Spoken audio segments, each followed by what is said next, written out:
Before I begin, I want to send a special message to everyone who's been affected by Hurricane Laura. Our hearts are with you. The President will continue to support you every step of the way. And just like Americans always do, the nation will come together to help you rebuild your homes, businesses, and communities stronger and more resilient than ever before.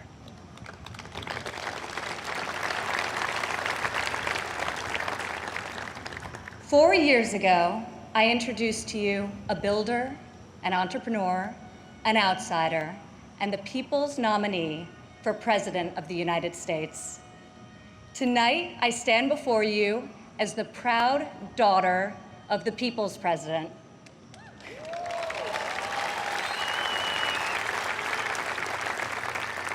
He is our commander-in-chief, champion of the American worker, defender of common sense, and our voice for the forgotten men and women of this country. He is our president and my father, Donald J. Trump.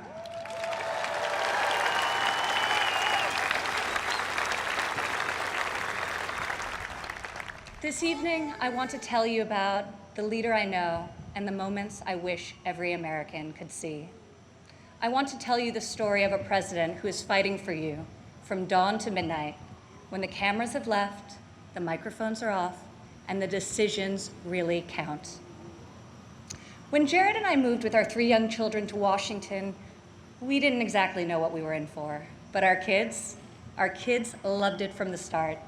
My son Joseph promptly built Grandpa a Lego replica of the White House. The president still displays it on the mantle in the Oval Office right over there, so that he can show world leaders, just so they know he has the greatest grandchildren on earth. I agree.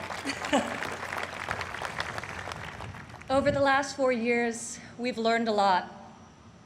I've seen in Washington it's easy for politicians to survive if they silence their convictions and skip the hard fights. I couldn't believe so many politicians actually prefer to complain about a problem rather than fix it. I was shocked to see people leave major challenges unsolved so they can blame the other side, campaign on the same issue in the next election.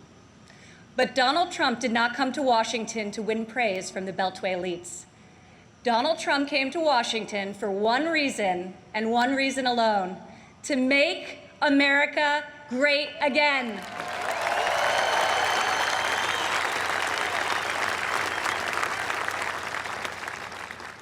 My father has strong convictions. He knows what he believes, and he says what he thinks. Whether you agree with him or not, you always know where he stands. I recognize that my dad's communication style is not to everyone's taste, and I know that his tweets can feel a bit unfiltered. But the results speak for themselves.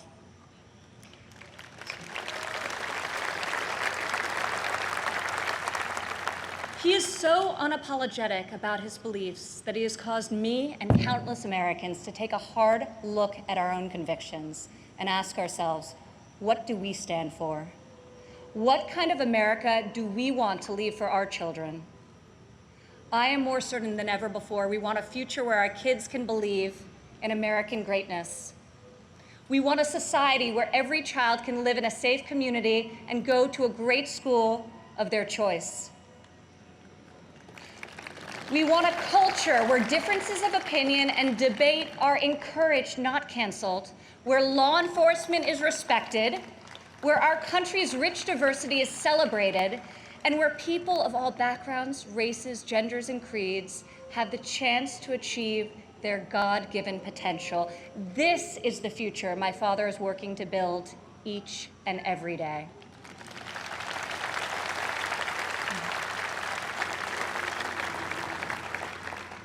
Building, after all, is what he's done his whole life. He has admired and befriended construction workers on countless job sites. But it has been a new and profound experience for him and for me to see these stoic machinists and steelworkers come to him with a tear in their eye and thank him for being the only person willing to go to the mat for them, for their jobs, for their families, and for their futures. To the hardworking men and women across America and here tonight, you are the reason my father fights with all of his heart and all of his might. You are the reason he ran for president in the first place, and you are the reason he is going to keep fighting for 4 more years.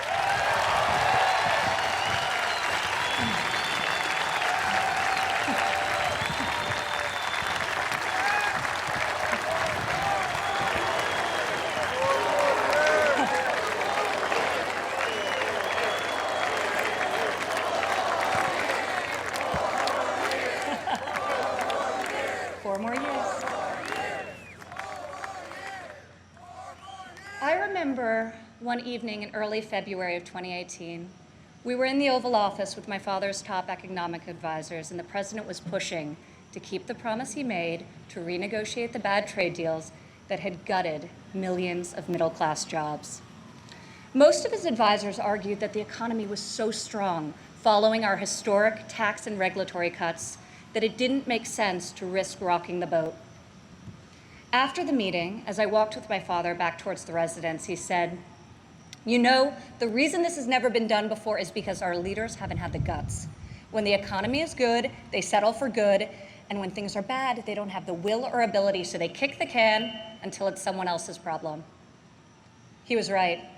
If my father didn't take on these fights, no one would. In the months that followed, President Trump refused to settle for a good deal. He wanted a great deal, and ultimately, that is exactly what we got.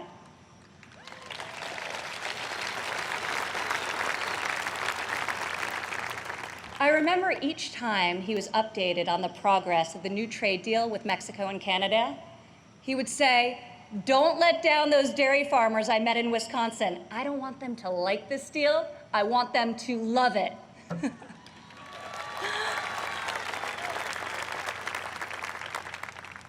Today, in the midst of this unprecedented global pandemic, it's more clear than ever that our president was absolutely correct to take on trade when he did and bring our jobs, our factories, and our life-saving medicines back to the USA.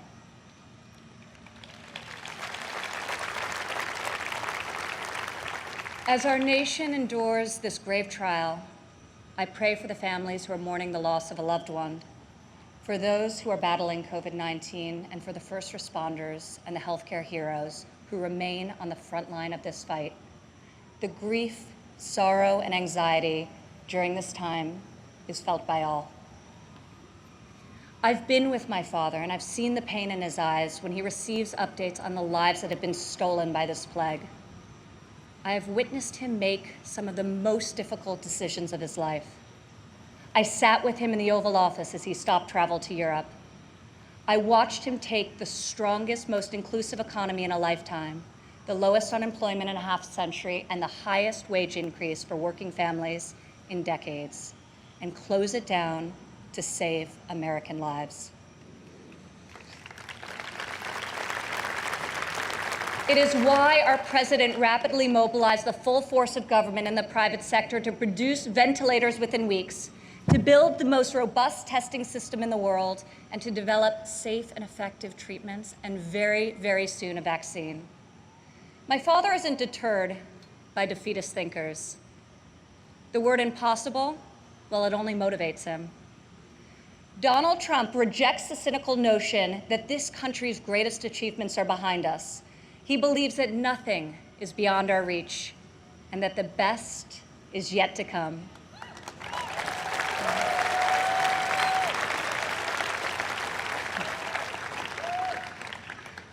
I have seen all of my life how my dad believes in the potential of each individual. Earlier this evening, we were all inspired by the incredible testimony of Alice Johnson, a great-grandmother who was sentenced to life in prison for a first-time nonviolent drug offense. I was with my father when he decided to commute Alice's life sentence.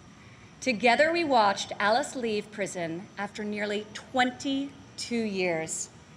As she ran into the arms of her family and they celebrated a joyful reunion, my father got very quiet. I could see the emotion on his face. After a long silence, he looked at me and said, "Imagine how many people there are just like Alice." From that point on, he became a voice for those who had been unfairly silenced in our prison system.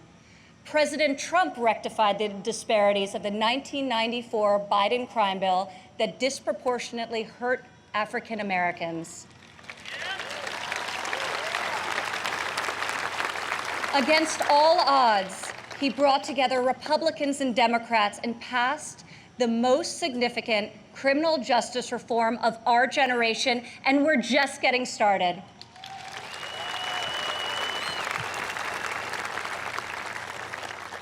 My father did not campaign on this issue. He tackled this injustice because he has a deep compassion for those who have been treated unfairly. More than rhetoric and political prose, the ability to build consensus and achieve bipartisan success will help heal our country's racial inequities and bring us forward together. President Trump is advancing the American values of work and family. 4 years ago in Cleveland, I said President Trump would deliver for working women. Last year, over 70% of all new jobs were secured by women.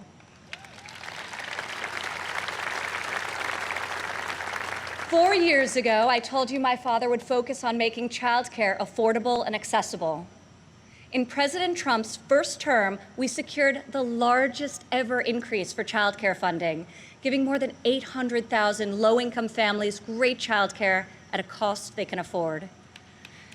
As part of Republican tax cuts, in 2019 alone, our child tax credit put over $2,000 into the pockets of 40 million American families.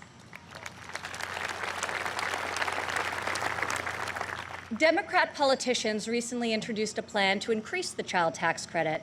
Yet when I was fighting less than 3 years ago at the president's direction to get Congress to double the child tax credit, not a single Democrat voted to pass the law. We got it done anyway.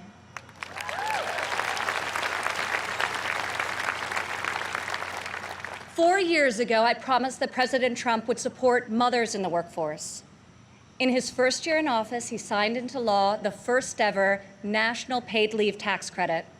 Today, 8 million more Americans have access to this benefit.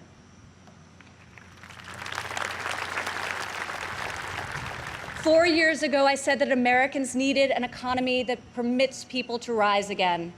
During President Trump's first 3 years in office, 72% of all new jobs went to Americans who had been outside of the workforce.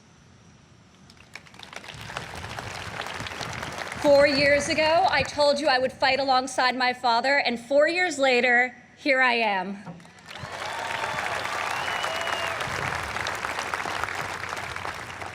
Many of the issues my father has championed are not historically Republican priorities.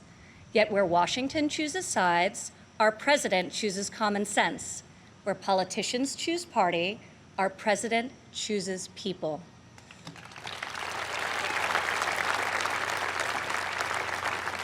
Since the day he took the oath of office, I've watched my father take on the failed policies of the past and do what no leader has done before. Recently, he took dramatic action to cut the cost of prescription drugs, despite fielding angry calls from the CEOs of nearly every major pharmaceutical company. Now, when we see attack ads paid for by Big Pharma, my dad smiles and says to me, "You know, we're doing something really right if they're hitting us so hard."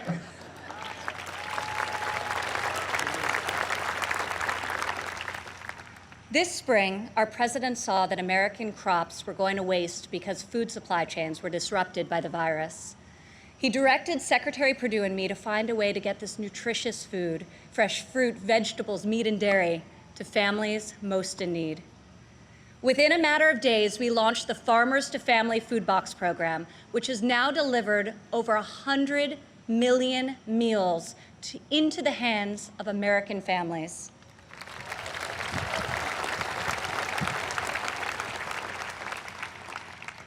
To protect the most vulnerable among us, I've worked alongside the president as he signed into law 9 pieces of legislation to combat the evil of human trafficking.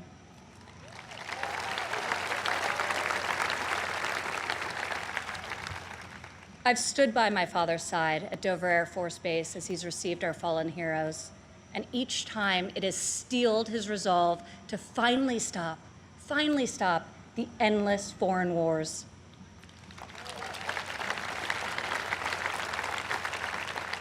To change the paradigm in the Middle East, he took a fresh approach.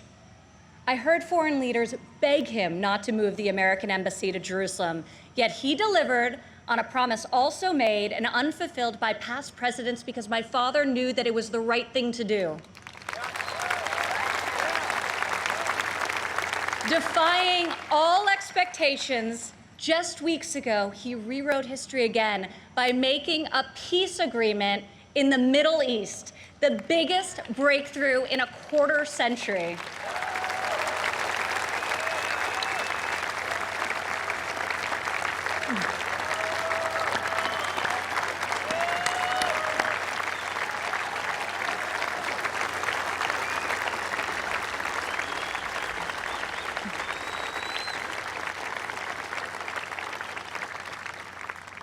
For the first time in a long time, we have a president who has called out Washington's hypocrisy, and they hate him for it.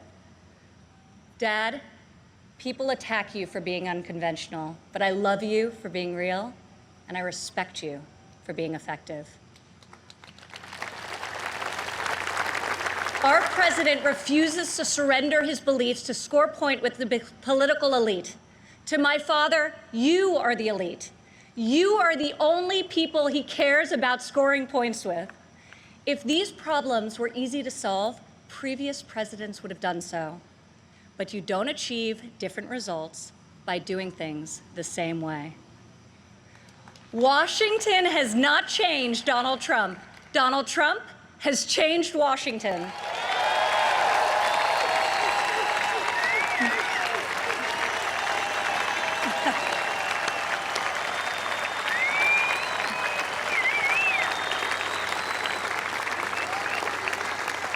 America doesn't need another empty vessel who will do whatever the media and the fringe of his party demands. Now more than ever, America needs 4 more years of a warrior in the White House.